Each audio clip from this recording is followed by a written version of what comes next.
자바의 장점. 자바는 어떤 장점을 갖고 있냐? C++ 문법을 그대로 차용했다. 그래서 C나 C++ 아는 사람들이 좀 더 쉽게 접근할 수 있도록 했다. 뭐 상대적으로 쉬운 언어이지만 프로그래밍 언어가 쉬운 건 없어요. 그렇게 이해하시면 되겠고, 제가 좀 말씀드리고 싶은 거는 프로그램 잘하는 사람들 말고 프로그램을 자기는 좀 자신이 없어, 잘 못해, 그런 사람들은 이번 기회에 자바를 내 언어로 만들면 좋을 것 같아요. 고학년이 되면 뭔가 C++이나 자바나 둘 중에 하나는 좀 능숙하게 다룰 수 있으면 나머지 공부하는데 편해요. 취업하는 것과 별개로. 그래서 C++를 택할 수도 있고 자바를 택할 수도 있는데, 프로그래밍 능력이 조금 떨어지시는 분들은 자바가 오히려 능숙해지는데 더 편할 거예요. 문법이 좀 더 쉽고 그렇습니다. 복잡하지 않고. 그래서 자바를 내 언어로 한번, 내가 즐겨 쓰는 언어로, 숙제가 앞으로 나오는데 언어에 상관없이 해갖고 와라. 그러면 난 자바로 해야지, 이런 생각을 가지게끔 여러분들이 한번 생각을 해보시면 좋겠어요. 자바는 C and C++에서 간단한 코드를 작성할 수 있게 해준다. 왜? 인베이스 소프트웨어를 목표로 했기 때문에 그래요. 타입에 대해서 엄격합니다. 그리고 종적 할당된 메모리를 직접 반납하지 않아도 돼요. 우리가 C에서는 말럭하면 뭘 해줘야 돼요? 다스하고 free를 해줘야 돼요. C++에서는 new 했으면 delete를 해줘야 돼요. 근데 자바에서는 동적 할당할 때 new를 합니다. 근데 delete를 안 해요. delete는 누가 해줘요? JVM이 해줍니다. 그러니까 다른 프로그램들은 누가 실행을 해요? OS가 해주잖아. 그러니까 OS가 알아서 반납하고 이러지는 않아요. 코드대로 실행해 줄 뿐이에요. 근데 얘는 뭘 할 수 있다? 코드를 실행하면서 통제를 하고 뭐가 어떻게 되고 있는지 다 알 수 있어요. 그러니까 얘는 뭐까지 해줘? 그런 것까지 해줄 수 있는 거예요. 동적 할당된 거를 가만히 들여다보다가 더 이상 사용할 수 없는 것이 됐어요. 그럼 알아서 unused memory, 쓰지 않는 메모리를 받고 나와서 다른 것들이 또 쓸 수 있게 만들어주는 거예요. 그런 특징을 갖고 있고요. 주소를 유지하는 타입은 있지만 포인터 연산이 가능하지 않습니다. 우리가 프로그램 짤 때 가장 실수하는 것 중에 하나가 포인터 사용할 때 실수하는 거예요. 포인터가 아무것도 안 가리키는데 쓴다든지, 가리키는데 엉뚱한 데 가리킨 걸 쓴다든지, 배열인데 그 벗어나서 접근한다든지, 이런 것들이에요. 그래서 그런 게 가능하지 않아요. 자바는. 그리고 조건문 반복문의 조건식은 반드시 불리언으로 평가돼야 돼요. True and false. C and C++에서는 어떻게 평가하죠? if문 또는 for문, while문에 있는 조건식들이 있잖아요. 그 평가 결과가 뭐예요? int예요. int. int. 다 모르는 것처럼 이렇게 쳐다보시면 안 되고, if n, n이 정수일 때 문법적으로 아무 문제 없죠. 그렇죠? C++. C에서 이렇게 왔어요. C에는 불이라고 하는, 자바에서는 불리언이라고 하는 타입이 있어요, 없어요? C에 없어요. C에는 없었기 때문에 얘들을 정수로 처리했어요. 그럼 C++는 어떻게 해야 돼? 얘를 도입했지만 계속 정수로 처리해야 되죠. 왜? C++는 C 다 컴파일 해야 돼. 바꿀 수가 없어요. 호환이 돼야 되니까. 근데 자바는 그런 제약은 없어요. 기존의 어떤 언어랑 호환이 돼야 되는 제약이 없는 거예요. 그러니까 얘네들은 백지 상태에서 C++ 문법을 따오면서 나름대로 정의를 하는 거잖아요. 그러면 굳이 얘를 정수로 할 필요가 없는 거예요. 이렇게 안 돼. 그래서 뭐 이렇게 한다든지, n 이렇게 하든지 해야지만 문법적으로 오류가 없는 거예요.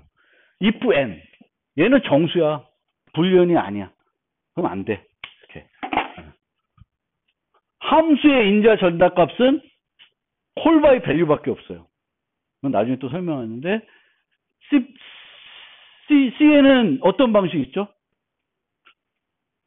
어떻게 데이터를 함수에 전달할 수 있어요? call by value로 값을 전달할 수 있고, 값이 복사되는 거죠. 매개 변수로. 그 다음에는 call by pointer가 있어요. 주소로 전달할 수 있어요.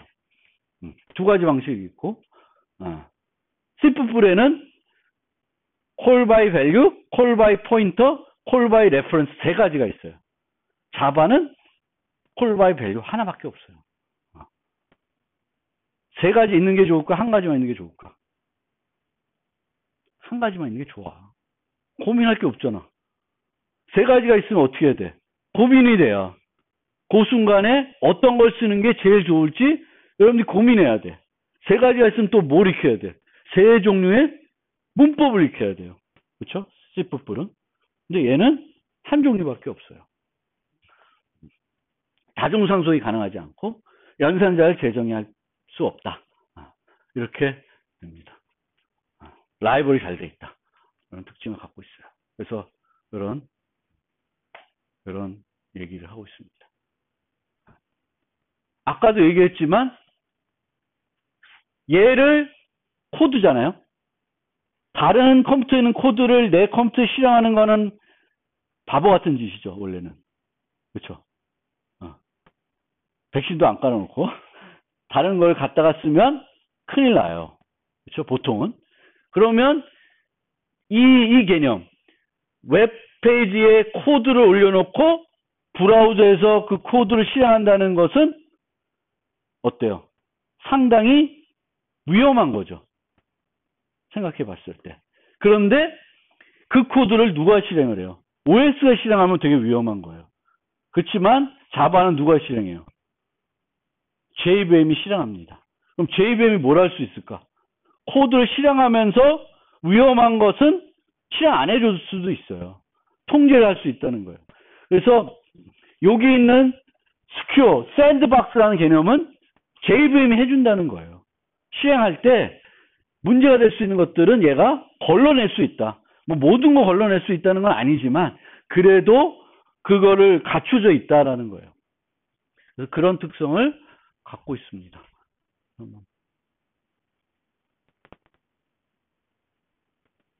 저는 하여튼 제일 마음에 드는 건 이거. 라이벌리가 풍부하다. 객체지향이다.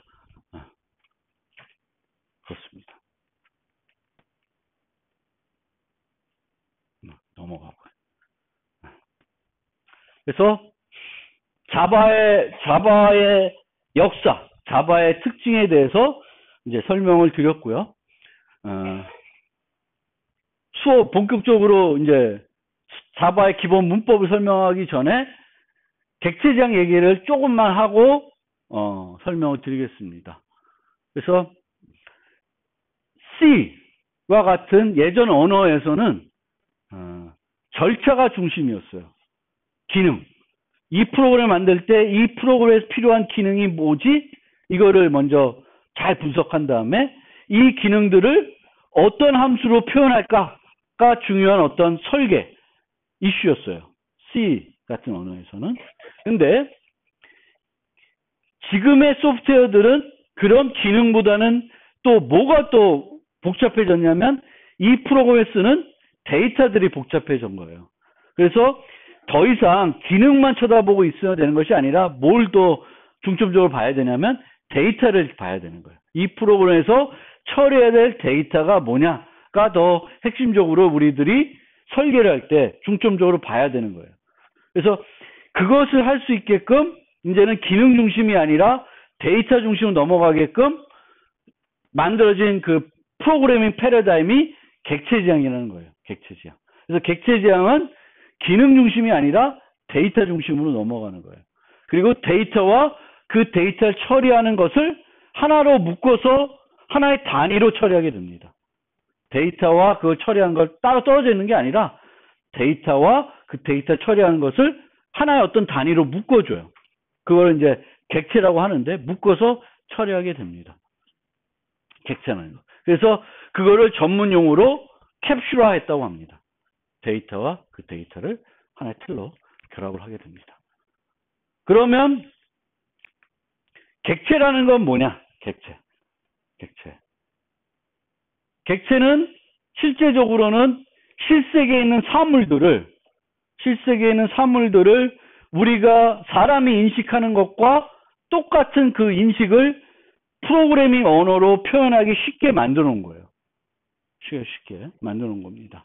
예를 들면, 저기 뒤에 이제 우리 이 시습실에 들어올 때 있는 문이 있잖아요. 문.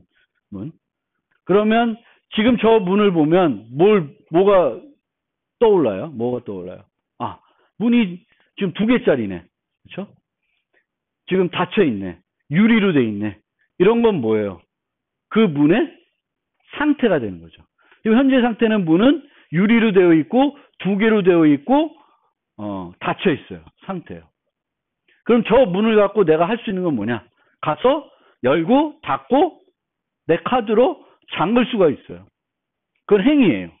그러니까 우리가 뭐가 보면 가방이구나. 이 가방은 어깨로 매는 가방이고 청 형태로 돼 있네. 뭐 이런 거. 뭐 얘는 뭐 15인치 컴퓨터를 수납할 수 있네. 뭐 등등 특성을 갖고 있는 거예요.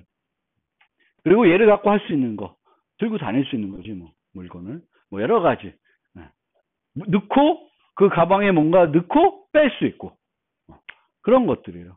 그런 것들을 우리가 이렇게 보는 것들을 그대로 쉽게 컴퓨터로 만약 표현해야 된다 했을 때 그것을 쉽게 표현할 수 있게 해주는 게 객체 지향입니다. 그런데 우리가 프로그램에 이런 가방이나 문을 모델링 할 때 항상 우리가 인식한 그거대로 모델링 할 필요가 없을 수도 있어요. 그렇죠? 달라질 수 있어요. 또 응용에 따라서. 얘를 바라보는 시각이. 예를 들면 강아지가 있다. 강아지가 있는데 애완동물 게임. 애완동물 기르는 게임들 요즘은 잘 안 만드나? 옛날에 많았었죠. 애완동물 기르는 게임이 있다. 그럼 거기서 강아지를 모델링하는 것과 강아지 분양 쇼핑몰을 만들 때 강아지 모델링하는 거는 또 달라지죠. 이쪽은 강아지가 뭐 웃고 꼬리 흔들고 밥을 먹고 막 이런 게 필요한데 여긴 그런 거 필요 없죠. 분양몰은. 오히려 분양몰에서는 얘가 뭐 예방접종이 됐네 안 됐네, 뭐 가격이 얼마짜리네, 얘 부모가 잡종이냐 아니냐, 뭐 다양한 다른 정보가 필요한 거죠. 이쪽하고는 다르죠. 그렇죠? 그래서 우리가 어떤 응용을 개발하냐에 따라서 어떤 사물을 봤을 때 그 사물을 모델링 방법들은 달라지는데 그냥 일반적으로 우리가 실세계에서 어떤 물체를 인식한 그 자체를 프로그램 세계에 모델링하고 싶다. 그러면 객체 지향을 모델링하는 것이 되게 직관적으로 할 수 있다는 거예요. 문을 만약에 게임 세계에서 어떤 뭐 이렇게 열고 닫는 문을 만든다. 뭐 이렇게 던전스 앤 드래곤 같은 뭐 이런 게임을 만드는데 내가 어떤 건물 안에 들어가서 막 문을 열고 다니면서 보물을 찾고 적과 싸운다. 그럼 그 문은 실제 문하고 똑같은 거죠. 그럼 이 문의 위치, 문의 색깔, 문이 잠겨있나 안 잠겨있나 뭐 이런 걸 다 하는 거고 그 문을 열 수 있고 닫을 수 있고 뭐 이렇게 할 수 있는 거잖아요. 근데 그 문이 잠겨있으면 열쇠가 없으면 못 열는 거고 그런 것들을 내가 프로그램 코딩으로 할 거 아니에요. 그럼 그거를 객체로 모델링하면 좋아요. 그럼 문이 하나만 있겠냐? 그 안에 여러 개 있겠죠. 다 그 하나로 모델링해서 개발할 수 있는 거예요. 그래서 그런 측면에서 이 객체 지향은 우리가 머릿속으로 우리가 실제로 생각하는 것을 좀 더 프로그램 언어로 직관적으로 표현할 수 있게 해주는 것이 객체 지향이다. 항상 그렇지는 않지만 다수의 경우는 그렇다. 그리고 우리가 어떤 하나의 프로그램을 만들게 되면 이제는 객체 지향으로 그 프로그램을 만들고자 하면은 아까 그 구조화 프로그램 옛날 C에서는 뭘 해야 되냐면 어떤 함수들로 구성할까가 설계의 핵심이었어요. 어떤 사람은 10개의 함수를 구성할 거고 어떤 사람은 5개로 할 거예요. 그러면 그걸 보면 얘는 프로그램을 잘 짠다. 얘는 못 짠다. 이게 이제 결정이 돼요. 근데 객체 지향에서는 그게 아니라 이 사람은 이 프로그램을 작성하는데 10개의 객체로, 10종류의 객체로 모델링 했고, 여기는 5종류로 했어요. 적다가 무조건 나쁜 건 아닌데, 그걸 보면, 아, 얘는 설계를 잘했다. 얘는 설계를 못했다. 이게 나오는 거예요. 그래서 객체 지향에서는 어떤 프로그램을 작성할 때 그 프로그램에서 필요로 한 객체가 뭔지를 찾아내야 되고, 그 객체를 찾아낼 때에는 그 프로그램에서 필요한 기능보다는 뭘 봐야 돼요? 데이터를 봐야 돼요. 어떤 데이터가 필요한지를 봐야 됩니다. 그리고 보통은 하나의 프로그램을 만들 때 한 종류의 객체만 만들지 않고 여러 종류를 만들게 됩니다. 수없이 많은 종류를 만들게 돼요. 그러면 얘네들은 홀로 존재를 하지 않아요. 홀로 노는 것이 아니라 서로 상호작용하게 됩니다. 아까 같은 경우에 문이 있고 그 문을 열려면 열쇠가 필요해요. 그러면 문과 열쇠는 사용하는 관계예요. 이 문을 열려면 뭐가 필요해? 열쇠가 필요해. 그럼 이 문 객체랑 열쇠 객체가 서로 뭔가 연결이 돼야 되는 거죠. 서로 연결이 돼야 됩니다. 그래서 이들과의 관계가 있는데 우리가 모델링 할 때 객체들 간의 관계가 있을 수 있고 있는데 객체들과의 관계는 크게 사용하는 관계, 포함하는 관계로 구분이 됩니다. 아까 같이 사용. 어떤 캐릭터가 칼을 들고 싸움한다. 그럼 칼은 그 캐릭터가 사용하는 거죠. 싸움할 때. 사용하는 관계가 되고 포함하는 관계는 주로 이런 걸 모델링할 때 써요. 부분 전체 관계. 컴퓨터가 있다. 컴퓨터 안에 CPU가 있고 하드디스크가 있고 그래픽 카드가 있고 있다. 그럼 각각의 객체를 모델링했으면은 컴퓨터라는 거는 그런 걸로 구성이 되어 있겠죠.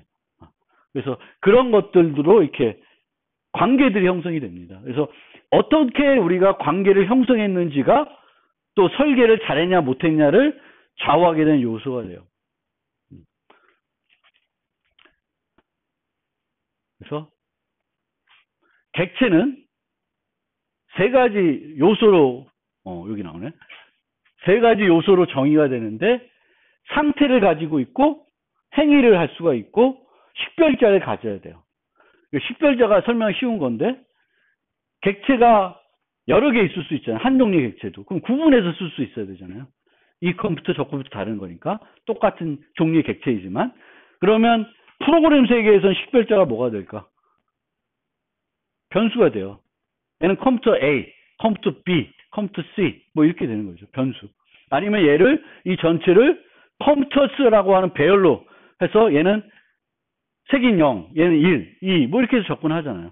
그런 것들이 이제 식별자가 되는 거고 상태, 아까 얘기한 데이터들 저거 유리로 되어 있다, 닫혀 있다 이게 이제 상태가 되겠고요. 행위는 오픈, 클로즈, 락 이런 게 되는 거죠. 문. 그런 것들을 우리가 객체들은 가지게 되겠고 이 행위들은 상태를 활용해야 돼요. 활용하지 않으면 이 객체 행위라고 볼 수가 없고 엉뚱한 거예요. 내가 어떤 행위가 있는데 이 행위는 그 객체의 상태를 전혀 안 써. 그럼 거기에 있을 이유가 없는 행위예요. 그래서 반드시 객체 행위는 그 객체의 상태를 써야 돼요. 근데 좋은 건 행위가 상태를 쓰기 때문에 상태가 달라지면 어떻게 돼요? 행위의 결과가 바뀌게 되는 거예요. 문도 잠겨 있으면 내가 열라고 하면 안 열리겠죠. 그러니까 저 상태에 따라 달라지는 거예요. 강아지가 있다. 밥을 줬다. 그러면 어떤 강아지는 많이 먹을 거고 어떤 강아지 조금 먹을 거고 어떤 강아지는 아예 안 먹을 수도 있어요. 그 강아지의 상태에 따라서 기분에 따라서 배고픔 정도에 따라서 놓여있는 그 음식의 종류에 따라서 달라지겠죠. 그거는 뭘 보게 돼? 그 강아지의 상태를 이용해서 결정하게 되는 거죠. 그러니까 달라지는 거예요. 그래서 그런 것들을 구현하기가 상당히 좋습니다. 그러면 어떤 객체가 어떤 상태를 갖고 어떤 행위를 할 수 있는지를 프로그램 언어로 작성해가지고 구현해야 되겠잖아요. 그때 만드는 것이 뭐냐? 클래스예요. 클래스. 그래서 클래스는 객체의 틀이라고 합니다. 틀. 그래서 얘가 클래스이면 얘는 객체예요. 요 틀로 만들 수 있는. 그러면 만들 때 재료를 어떤 거 넣느냐에 따라서 크림 붕어빵이 나올 수도 있고 단팥 붕어빵이 나올 수도 있고 조금 찌그러질 수도 있고 뭐 그런 거죠. 그렇지만 얘네는 다 붕어빵이에요. 똑같은 틀에서 나온 붕어빵입니다. 문이라는 클래스에서 다양한 종류의 문들을 만들어낼 수 있겠죠. 그래서 클래스는 객체가 어떤 상태를 갖고 어떤 행위를 할 수 있는지를 프로그래밍 언어로 정의한 틀이다. 그럼 상태는 뭐겠어요? 상태는 데이터로 표현이 돼요. 프로그램 세계에서는 상태는 데이터로 표현이 돼요. 재질, 메테리얼. 그럼 쟤는 유리, 뭐 이렇게 되겠죠. 이게 뭐 열거형일 수도 있고 무슨 문자열일 수도 있고 그럼 우리가 모델링에 따라 다르겠죠. 그럼 닫혀있다, 열려있다는 어떻게 모델하면 좋을까? 뭐 열거형으로 할 수도 있죠. 열거형으로 해서 open, close, locked 뭐 이렇게 상태를 표시할 수도 있고 크기 10x 뭐면은 그거는 뭐 정수로 이렇게 크기가 필요하면 만들 수 있죠. 색깔 뭐 이런 거. 그게 상태는 다 데이터예요. 그럼 이 데이터를 유지하려면은 프로그램에서 뭐래? 변수를 정의하죠. 그렇죠? 그래서 클래스를 정의할 때는 상태는 멤버 변수로 정의가 되는 거예요. 멤버 변수. 그리고 행위는 그러면 뭘로 돼? 함수로 구현이 되겠죠. open이라는 함수는 그 상태가 여기를 들면 close였으면 열거형 값을 open으로 바꿔주면 되는 거죠. locked였으면 안 바꿔주는 거죠. 못 바꾸는 거죠. unlocked가 된 상태에서 바꿔야 되니까. 그래서 그렇게 하는 거예요. 그래서 멤버 변수, 그 행위들은 멤버 함수로 정의가 돼요. 근데 객체지향에서는 멤버 함수라는 얘기는 많이 안 써요. 대신 뭘 많이 쓰냐면은 메소드라는 용어를 많이 씁니다. 그리고 얘와 얘를 통틀어서 그냥 멤버라고 하는 경우도 있어요. 그래서 그거는 약간 혼란스럽어요. 멤버라고 하면은 어떤 사람은 그냥 멤버 변수를 얘기할 때도 있고요. 보통은 멤버라고 하면 정확히 얘기하면은 멤버 변수일 수도 있고 멤버 함수도 있을 수도 있어요. 메소드는 당연히 함수이고. 그래서 그렇게 용어들을 생각해 보시면 되겠습니다. 이 메소드는 뭘 써야 돼? 얘를 활용해야 돼. 얘를 하나도 활용하지 않는다. 그럼 이 메소드는 이 클래스에 정의할 필요가 없는 거예요.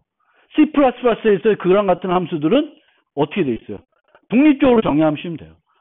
근데 자바에서는 독립적으로 정의할 수가 없습니다. 함수를 독립적으로 정의할 수 없어요. 반드시 함수들은 어떤 클래스나 인터페이스 안에 정의돼야 돼요.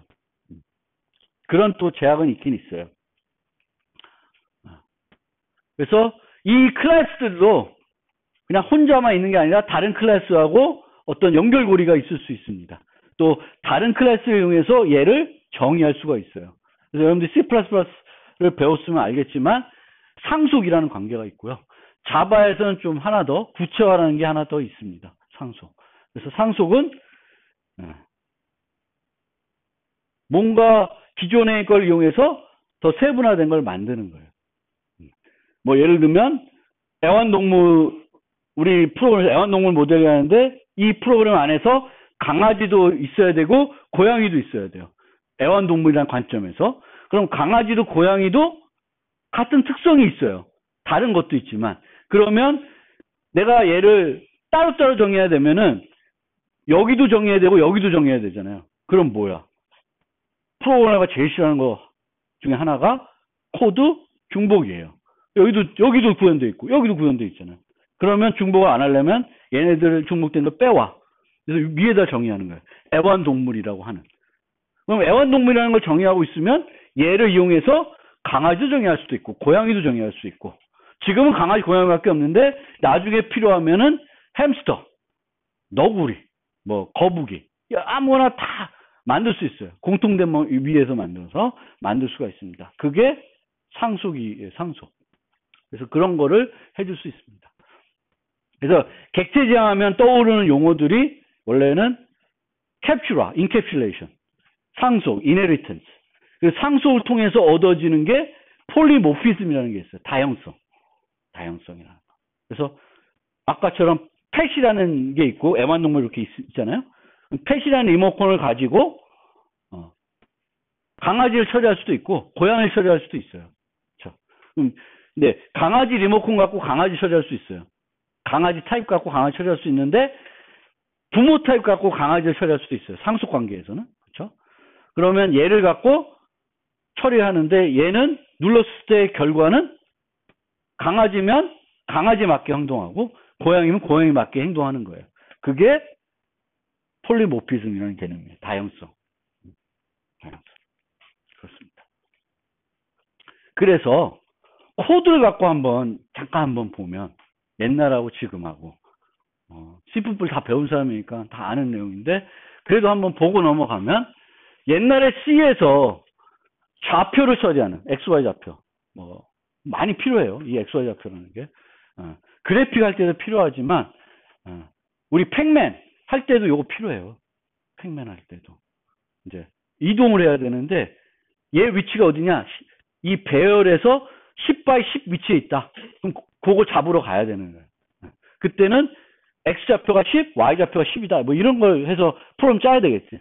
그러면은 C에서는 데이터를 따로 함수가 따로 있잖아. 같이 안 묶여져 있어요. 그럼 어떻게 돼? XY 값이 필요하니까 저렇게 스트럭처로 정의하고 그 스트럭처를 처리하는 함수들을 막 만들어야 돼. 만드는데도 이 이름 짓는 것도 힘들어요. 왜? 중복 못 하잖아, 이름이. 응? 그러면 포인트 쓸 때 쓰는 set은 set 포인트. 뭐 다른 거 쓸 때는 set 뭐 해야 돼? set이라는 이름을 쓸 수가 없어요. 그렇죠? 또 중복해서 쓸 수 없어요. 근데 여기는 데이터와 그 데이터를 처리하는 함수를 이 안에다 넣어버리는 거예요. 그러면 포인트도 set 가질 수 있고 뭐 로케이션이라는 데이터도 set 가질 수 있고 뭐 다른 것도 다 set 가져도 돼요. set을 우리가 계속 중복해서 똑같은 이유 계속 쓸 수가 있는 거죠. 사용을 어떻게 하냐? 이쪽 보세요. 데이터 따로 만든 다음에 항상 어떻게 해야 돼요? 데이터를 함수에 전달해야 돼요. 뭐가 중심이야? 데이터가 중심이 아니에요. 여긴 프로그램 할 때 뭐가 중심이에요? 함수가 중심. 함수에 데이터를 던지는 거예요. 그러니까 항상 데이터를 이렇게 던져야 돼. 거기다가 이 데이터 좀 무거우니까 그냥 던지지 말고 주소 던져. 머리가 복잡해지고 이 코드가 복잡해지는 거예요. 그렇죠? 복잡해져요. 근데 얘는 어떻게 돼? 데이터를 만든 다음에 뭘 중심으로 콜을 해? 데이터를 중심으로 콜을 해요. p.set. p를 요걸로 요 값으로 할당해라. 10칩으로 정의해라. p를 x는 5축? 5카단? y는 5개. 이렇게 움직이라는 거예요. 얘를 중심으로 한다는 거예요. 요거랑 비교해 보세요. 이게 확실히 느껴지죠? 얘는 기능 중심, 얘는 데이터. 이 객체를 중심이에요. 그렇게 달라져요. 기본적으로 보면 인자수는 하나 그냥 줄어들죠. 기본적으로. 얘가 중심이 되는 애가 빠져나가니까. C와 비교했을 때는 하나가 줄어들어요. 똑같은 기능을 하는 기능을 보면 C는 항상 그 중심이 되는 데이터를 거기 함수에 넣어야 돼. 근데 여기서는 중심이 되는 애를 밖으로 나와 있어요. 얘에다 줘야 되는 인자들만 여기 써져 있는 거예요. 그리고 요 이름들 어때? 마음대로 쓸 수 있습니다. p.set. 나중에 뭐 다른 포인터가 아닌 다른 타입들도 쓸 수가 있습니다. 그래서 얘가 좀 더 또 실문화 같은 거예요. 저 문을 움직이라고 하면 저 문을 중심으로 여는 거예요. 열어라 하고 문을 주는 게 아니라 문 열어라 이렇게 되는 거예요.